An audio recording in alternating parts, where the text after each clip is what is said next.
Going for boost over. Well, I think going for boost if you're a boost merchant, like someone like AJ or someone, you go for boost.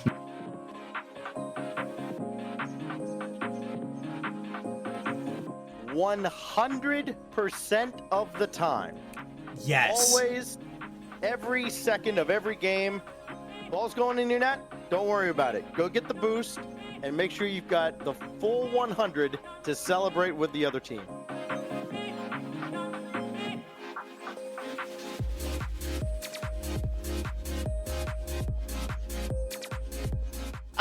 Boost over ball is a good time when your opponent is dribbling towards your own corner and you know it has no threat to go into your net at all. And your teammate is behind you for sure. If all of those align, it's better to just take your corner boost, let him just dribble into the wall for useless and force him to go back with 0. That would be a better time to take boost over ball.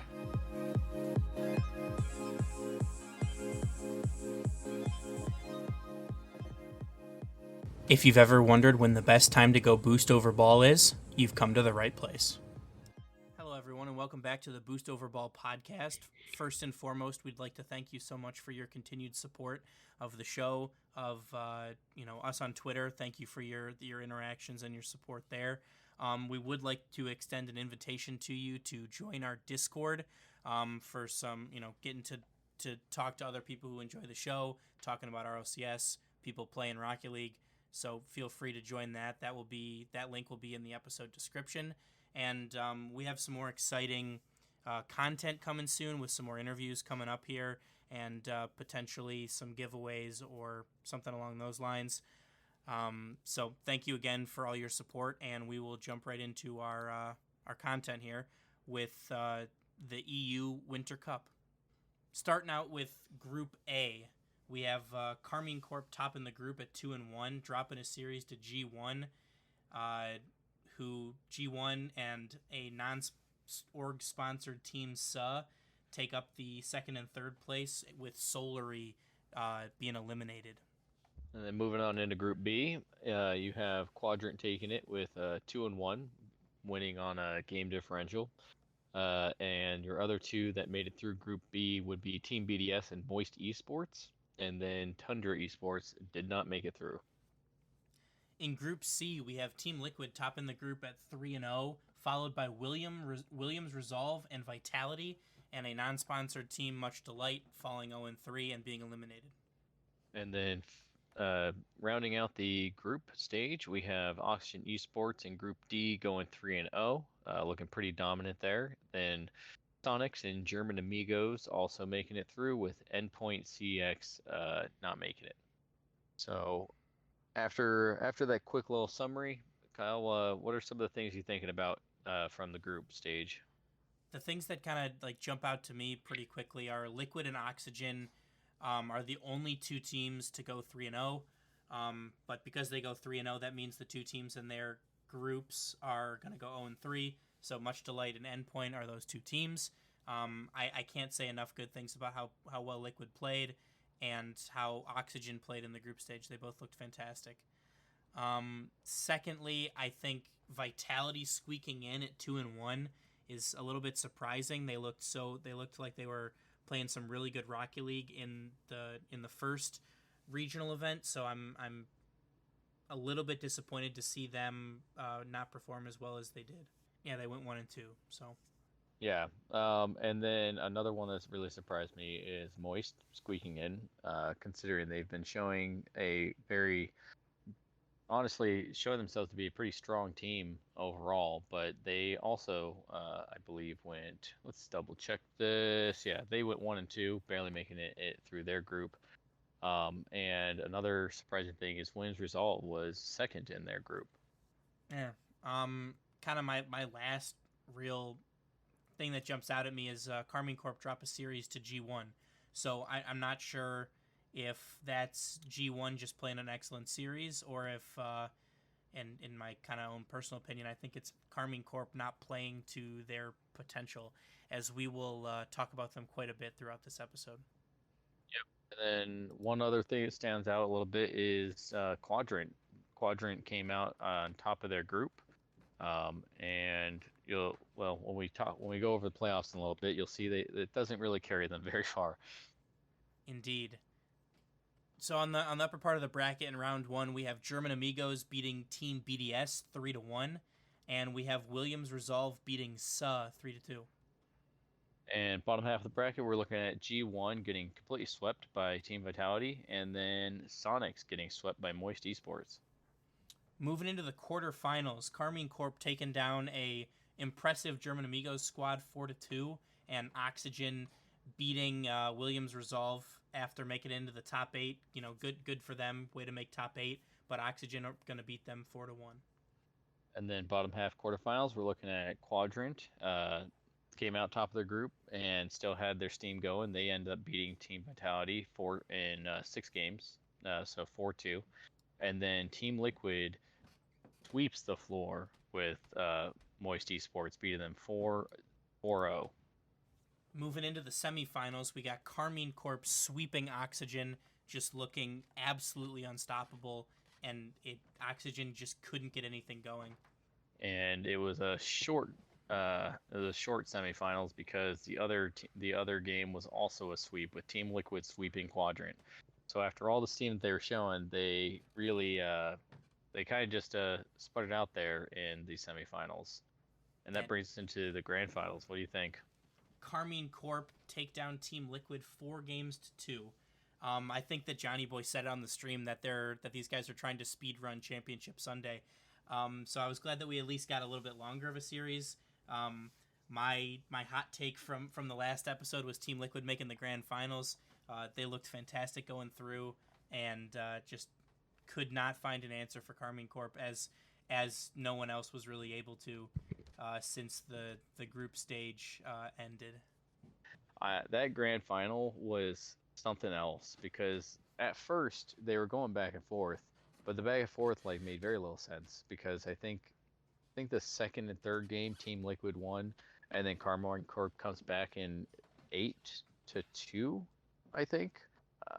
I know I could just look this up on the internet. 8-1. Yeah, 8-1. I was watching that. I was like, what happened? I don't even think there was a timeout. They just decided to start swinging, I guess, and they carried that momentum through the rest of the championship series.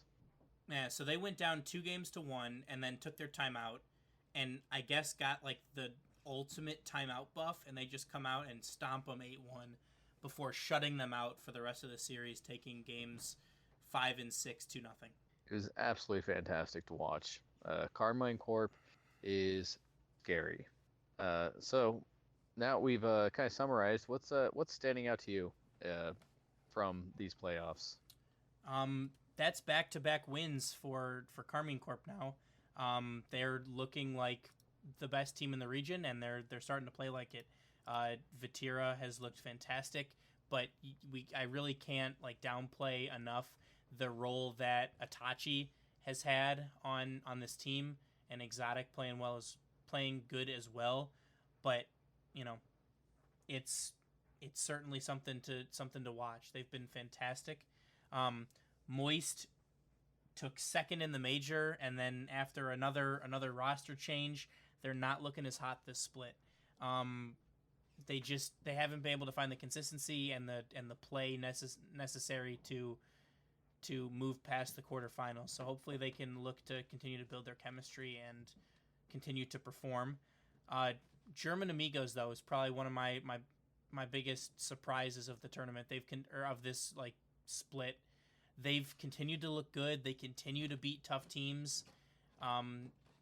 They struggled. They struggled against Sonics in the group stage, but they're able to kind of turn things around and take BDS out, and take Karmine Corp to 6 games, which Oxygen was unable to do.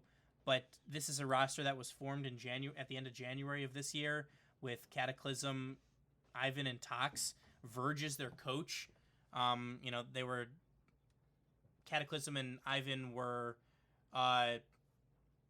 formerly of Evil Geniuses before RizX left for Tundra, and they're like I said, their coach is Verge. I think they're one of the teams that's primed to be picked up by an organization. So hopefully for those guys that they can get that sorted out for themselves and get paid. Another standout point is, I guess it's not so rare this season, but we have some pretty good consistency this time with BDS. They are consistently out early. They don't seem to be wanting to play these games. They don't really seem to be enjoying this game anymore because they bow out real fast. So basically, I think they've been out in the quarterfinals of each event if they made it at all. And yeah, so I don't know. Is it time for them to panic? Do they need to do a roster change? What happened to our world champions? I don't know. I mean, in this new format with the first round of playoffs happening on that Friday, they have not made a day 2 of a regional event this split. And in the last split, first round of playoffs was all they got. They, were non-existent. They didn't make the major. And if it continues this way, they're certainly not going to make the winter major. But, they're in real jeopardy of not even competing for a world championship spot. But we talked about Karmine Corp quite a bit, and we will put them to the side for a little bit and continue on. We'll come back to them here in a minute. Some more notable things for me is we have Team Liquid winning El Splashico in a sweep. They just looked incredible.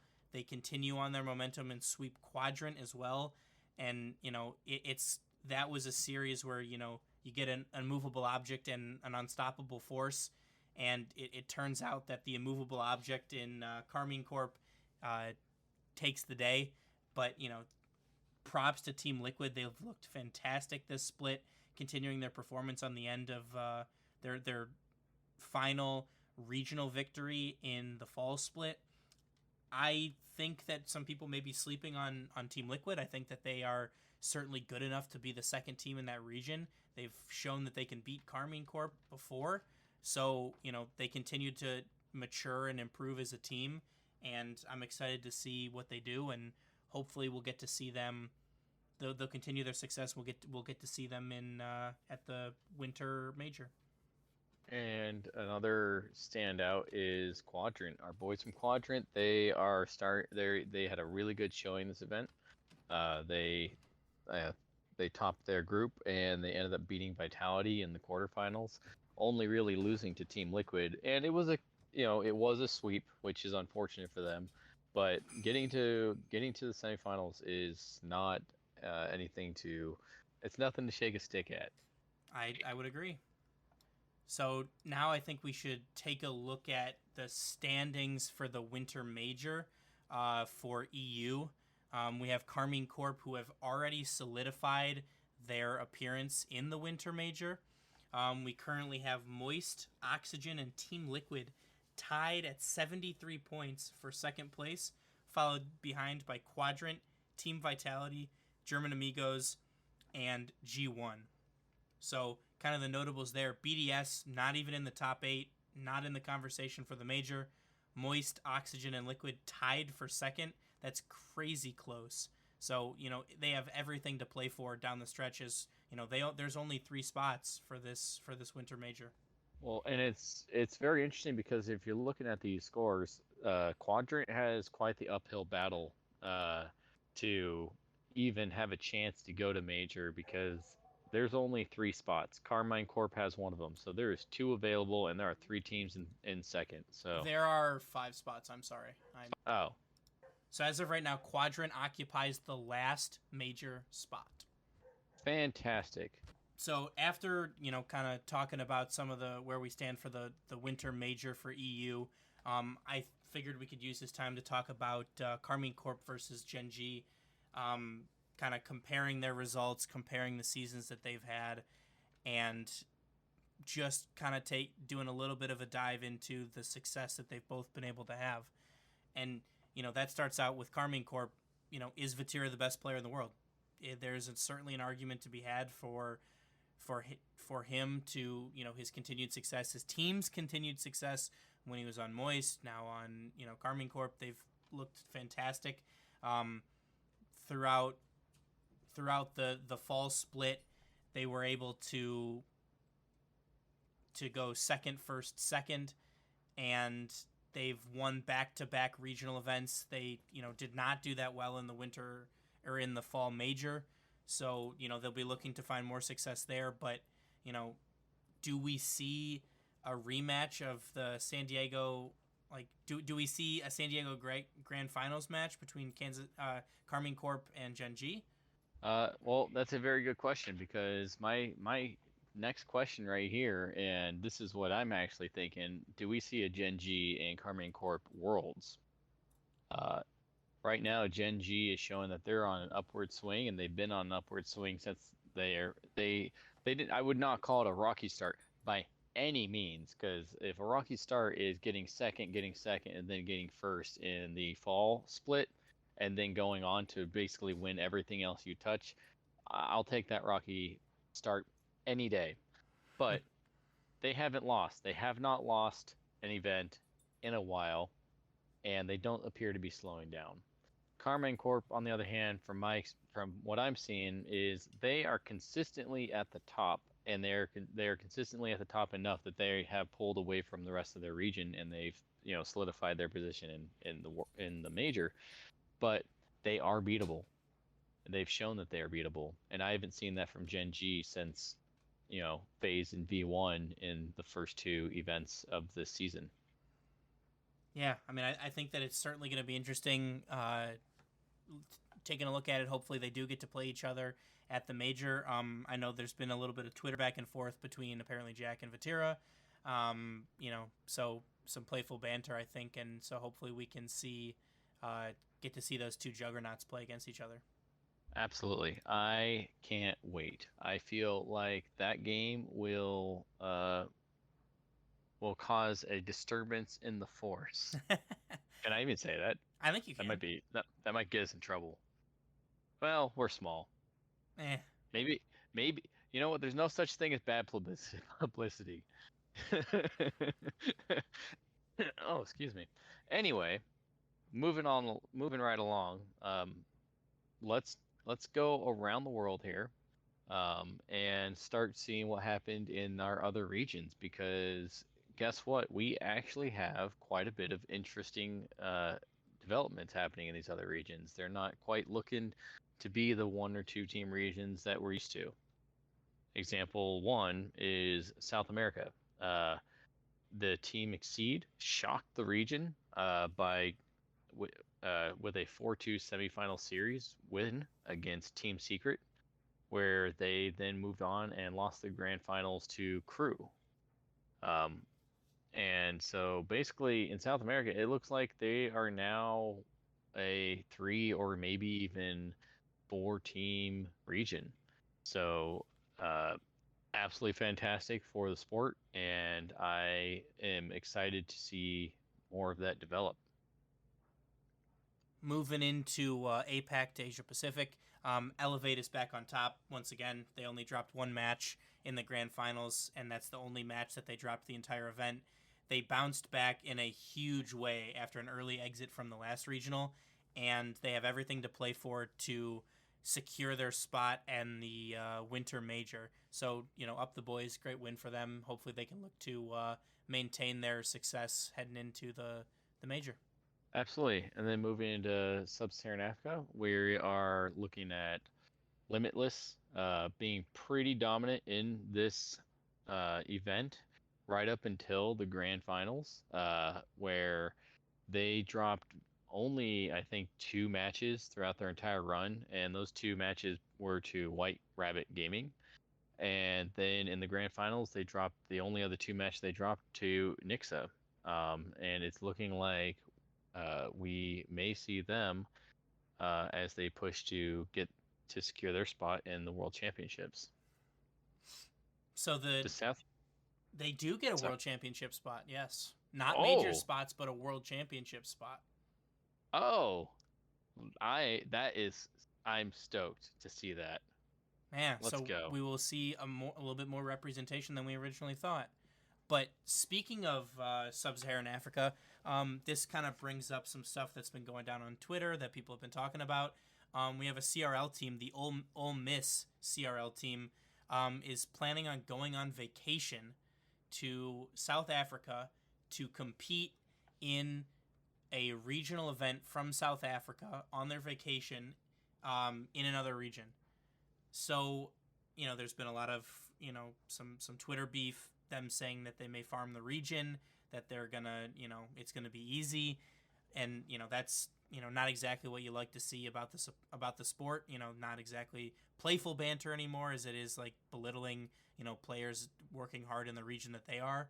But, that kind of, at least to me, brings up the questions, what should constitute a region transfer? Do you need to have residency in the region should you have to have residency in the region to be able to play? Should we be mad at their team for doing this, or should we be more mad at the rules that allowed it to happen? Honestly, I think that I don't like the rules that allow it to happen for sure, but I do like the ability of a CRL team to be able to jump into the pro scene, even if it is in another region, and take their shot at making a name for themselves. I don't really agree with the belittling or the condescending way that they're going about it. Um, I think that if they go down there and Limitless absolutely claps them, they would get every single bit that they deserved. And I hope the internet never lets them live it down if that happens. Yeah, I mean, we're in an era now where region transfers are much more common. As you look and see the, case in point, the the NA Winter Open, the grand finals was Complexity Gen G, right? That's everybody's a region transfer except for Chronic. I mean, that's crazy, but you love to see it for the competitiveness of the region, for the competitiveness of the sport. So I think maybe you just need to refine the rules a little bit and try to figure out how you can better limit the competition for region transfers, right? Because it's one thing if you're going there to live, to compete for the entire split, or for a few regional events in a particular region. But to be able to go like on just an extended vacation, or even like a week or two, and compete seems a little bit wrong to me. Yeah, it does seem like they should put some sort of time limits and things like that on it. But I think that having a North American event and everybody that makes it to the top being not, I guess, historically from North America, that doesn't bother me that much. If if the EU players can transfer over here and beat the heck out of us and take over the competitive scene, then we need to try harder. But that that said, I don't think that applies for some of these other regions that are smaller and don't have the same money and resources. I'd say EU and North America, they're going to be even as far as the resources and what's available to them. But going to one of these smaller regions and throwing your weight around, that's just, I don't know. That doesn't seem very cool to me. Yeah, I mean, I think we're kind of saying the same thing, right? And like, apparently, Jack and Nolly are living in the United States right now. They're in Texas, right? And they, last split they were in Canada, which is both still in North America, right? They're living there full time. They've like moved their lives. They have visas. They have, they're playing Rocket League for a job, but they have apartments, and that that they're renting. It's not just like an Airbnb or a hotel room for a week. It's more substantial. So I would tend to agree that if you're gonna put down some roots and stay in a region, you should be allowed to compete. But this is more of a kind of hate the game more than the player, in my personal opinion. I think that good for them for finding a way to get a vacation paid for potentially, and for realizing that they're allowed to compete. But I think that the rules need to be changed so that can't be as easy as it was. I can agree with you on that one. So let's move on. Let's talk about the future here. So upcoming weekend, we got the North America Winter Cup, which I am so stoked for because it's the first week in a while. I'm not going anywhere, so I'm gonna be on my couch. I'm gonna be yelling and screaming for some Rocket League. Predictions. What do you got? I mean, it's hard to predict against Gen G. So my predictions are going to be Gen G takes it.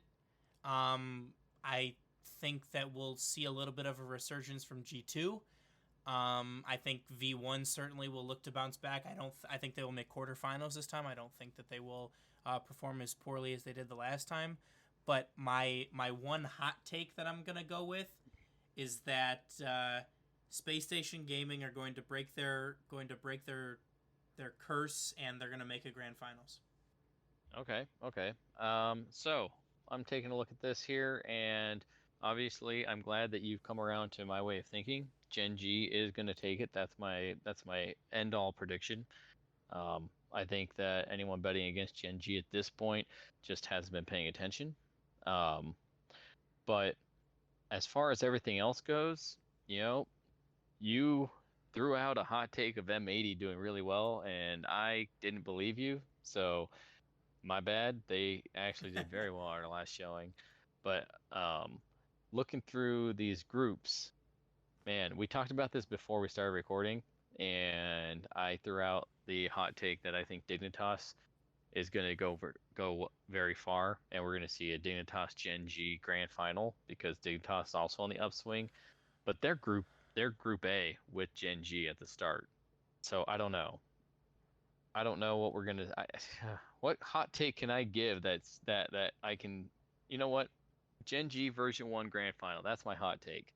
We had version 1 and Gen G back in it was last season, and version 1 hasn't been going very well, but maybe they have shaken off their team issues because there's definitely some drama there, and there's definitely some lost trust, but maybe they've shaken that off, and maybe we're going to see them at top form again.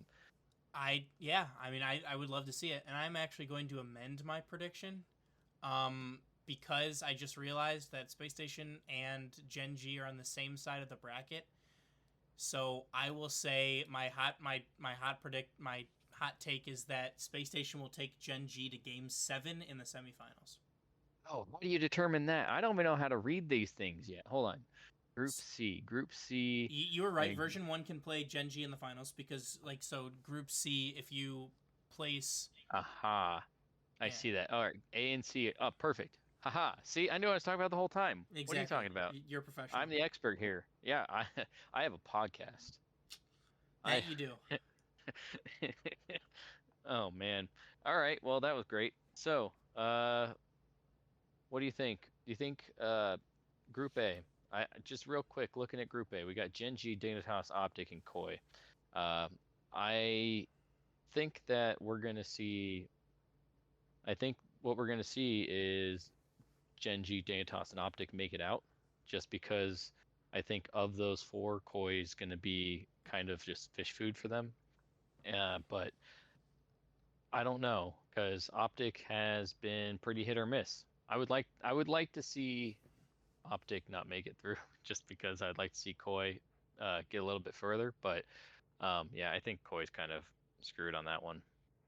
I am gonna differ. I'm gonna say Optic is gonna drop out of this group. Okay. And I think Gen G is gonna top it. So then let's go to Group B. Just give me, who do you think is gonna win the group and who is going to be eliminated?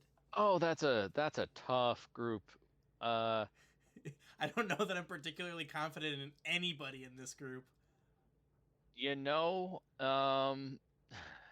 I think, gosh, I hate to say this, but I think NRG is going to fall out of this one. I think NRG is going to fall out. I mean, I know that I think Shopify and M80 had to qualify back in, whereas NRG did not. But that's just because of point ranking. I really think that NRG has not been playing that great. They've been playing a little bit better than they did, but yeah. Other than that, Group D is also another question mark for me. I mean, there is a crew. There is some fish food there, actually. I feel really rude saying that, but some of these teams are really good. Obviously, they get to play here in these pros, but they're the lower end of pro, and it's pretty clear which one's not going to make it through in some of these groups. I would agree. Although in Group B, I'm going to say that Shopify is going to be eliminated and that NRG is going to top the group. You're going to go NRG topping it? No. I think it is. I think it is going to be a lot of. I think FaZe and Energy are both going to go 2-1. I think M80 is going to go 1-2. I think Shopify is going to go 1-2, and I think that M80 is going to make it in on tie break. I think FaZe is going to take that group. I mean, That would be my I have not been very impressed with FaZe Clan, so I mean, the only team I'm impressed with from Group B right now is M80 because of their showing last event. So I just don't know if they're at the level yet where they're gonna be able to top a group with these other teams in there. What about Group C? I think Version 1 takes it, G2 second, Ghost Gaming out. I would agree. I think Pittsburgh Knights Version 1 and G2 will be out of the group, not in that order. And I think Ghost Gaming will be eliminated. All right. And then Group D, you said you want Space Station Gaming to make grand finals. So do you have them winning Group D over Complexity or Furia? Yeah, I have them. Actually, you know what? It does work out. If they come in second place in the group, then they can make grand finals. So I actually have Complexity topping that group, followed by Space Station and Furia, a crew being eliminated. And I'm gonna delete my amendment, and Space Station's making a grand finals. Okay. You have a very specific set of circumstances for this to occur. I love it. Yeah, it can only happen if they finish second place. It can only happen if they finish second place. You know what? I think that I would predict them for second in this group, to be honest. I think we're going to see Complexity take that, and then Furia end up third, because Furia has not really been showing much this split. Yeah, I mean, I think that they, like, Furia has looked better this split than last split, but again, I think that there's still a little bit of work for them to do. I think that, good on a crew for making it through the qualifiers, but again, I think that you've been extremely unfortunate to be drawn up into this group. Like, I personally think that, potentially anybody in Group B that's switched with the crew may get eliminated. I think that the Furia, Complexity, and Space Station are, good enough to beat any of those teams in Group B, personally. Absolutely. Yeah. I'd say there are two groups that it would just be very unfortunate to be put into, and that'd be Group A and Group D. Just because, Group C, you know what? You can have a chance against Knights. You could have a chance against Ghost Gaming. You could have a chance against G2. G2's shown that sometimes they're just not there.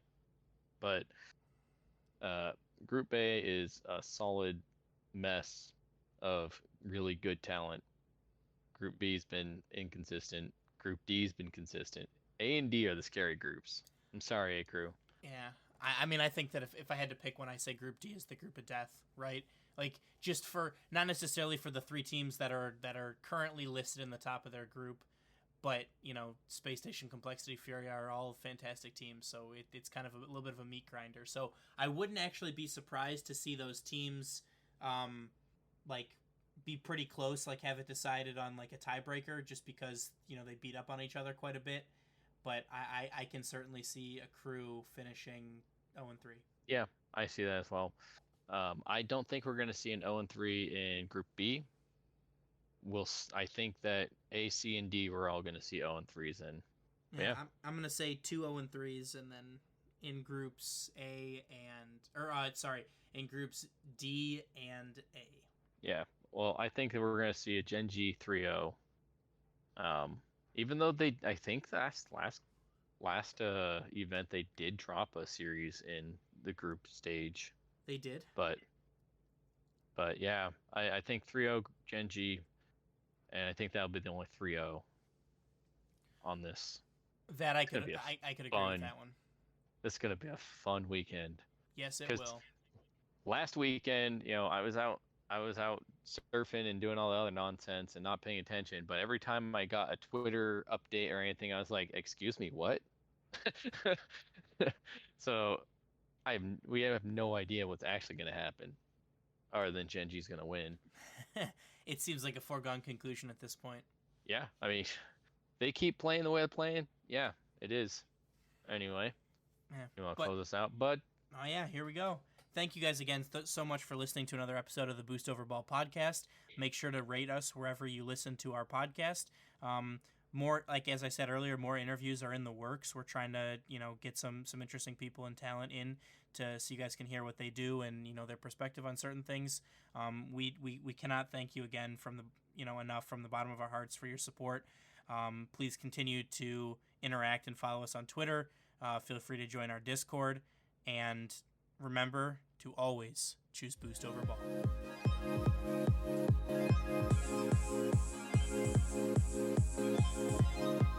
Thank you for listening to the Boost Over Ball podcast.